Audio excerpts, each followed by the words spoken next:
Xin kính chào quý vị. Quý vị đang theo dõi bản tin nhận định thị trường thủy sản của Vasep. Thưa quý vị, tháng 4 vừa trôi qua với một sự kiện quan trọng của doanh nghiệp thủy sản Việt Nam, đó là triển lãm thủy sản toàn cầu vừa diễn ra từ 23 đến 25 tháng 4 tại Barcelona, Tây Ban Nha. Tham dự triển lãm thủy sản toàn cầu 2024 có tổng cộng 37 đơn vị chế biến và xuất khẩu thủy sản tại gian hàng quốc gia Việt Nam, trong đó có 9 công ty chế biến tôm, 8 công ty chế biến cá tra và 4 công ty chế biến cá ngừ và 15 công ty chế biến các mặt hàng thủy sản nói chung. Dấu ấn của triển lãm Barcelona năm nay là các sản phẩm chế biến giá trị gia tăng của Việt Nam được khách hàng đặc biệt quan tâm. Các sản phẩm tôm, cá tra ăn liền được các doanh nghiệp chế biến thành nhiều món ăn phong phú, đa dạng và mời khách tham quan, thưởng thức ngay tại các gian hàng.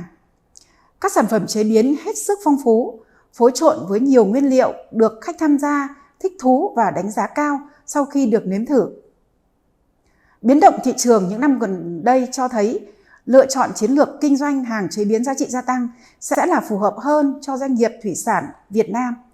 Do vậy, đang có sự chuyển dịch cơ cấu sản phẩm trong từng ngành hàng xuất khẩu chủ lực.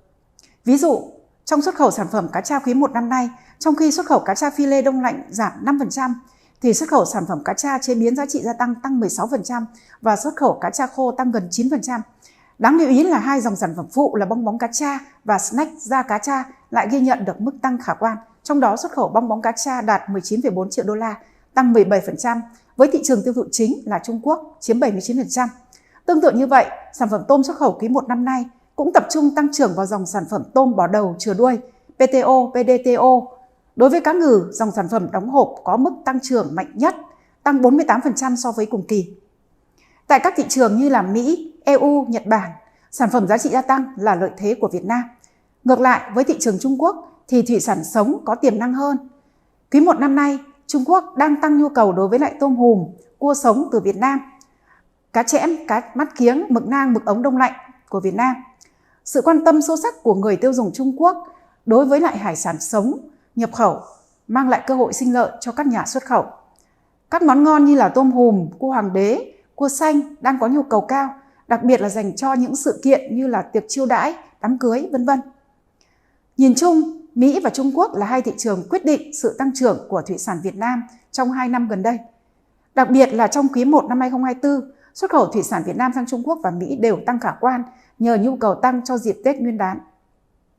Top 3 thị trường gồm Nhật Bản, Mỹ và Trung Quốc, Hồng Kông chiếm gần 50% trong tổng xuất khẩu thủy sản 1,95 tỷ đô la của Việt Nam trong quý 1 năm nay. Tăng trưởng xuất khẩu tập trung chủ yếu vào kết quả của tháng 1, tăng 64% đạt 749 triệu đô la do nhu cầu cao trước dịp Tết Nguyên đán. Tuy nhiên, trong tháng 2 và tháng 3, xuất khẩu đều giảm so với cùng kỳ và giảm ở hầu hết các thị trường chính trừ Mỹ. Tuy nhiên, lũy kế trong quý 1 cho thấy so với 7 năm gần đây thì quý 1 năm 2024 chỉ thấp hơn so với cùng kỳ năm 2022 và vẫn là kết quả tích cực cho ngành xuất khẩu thủy sản Việt Nam. Lạm phát tồn kho vẫn tiếp tục tác động đến tiêu thụ và xuất khẩu thủy sản của nhiều thị trường, trong đó có Việt Nam. Bên cạnh đó, nhiều thách thức rào cản của năm 2024 đang ảnh hưởng đến sản xuất khẩu thủy sản của Việt Nam như thẻ vàng IUU đối với hải sản khai thác, thuế chống trợ cấp đối với tôm nước ấm xuất khẩu sang Mỹ, căng thẳng biển đỏ làm tăng cước vận tải biển. Liệu thủy sản Việt Nam có cơ hội và tiềm năng hồi phục và bứt phá trong nửa cuối năm hay không? Có cơ hội nào thuận lợi cho doanh nghiệp thủy sản trong thời gian tới? Ngoài Mỹ và Trung Quốc, sẽ có những thị trường nào có thể hồi phục về nhu cầu trong năm 2024? Xu hướng tiêu thụ các mặt hàng thủy sản sẽ như thế nào? Vasep vừa mới phát hành báo cáo xuất khẩu thủy sản quý 1 năm 2024, trong đó đã phân tích kỹ về diễn biến xuất khẩu thủy sản trong 3 tháng đầu năm nay và nhận định cơ hội, thách thức và xu hướng tiêu thụ thủy sản toàn cầu, đặc biệt là tại các thị trường chủ lực như là Mỹ, EU, Trung Quốc, Nhật Bản, v.v. Xin mời quý doanh nghiệp và bạn đọc đón đọc báo cáo để nắm bắt chi tiết hơn về thị trường thủy sản. Xin trân trọng cảm ơn quý vị đã quan tâm theo dõi.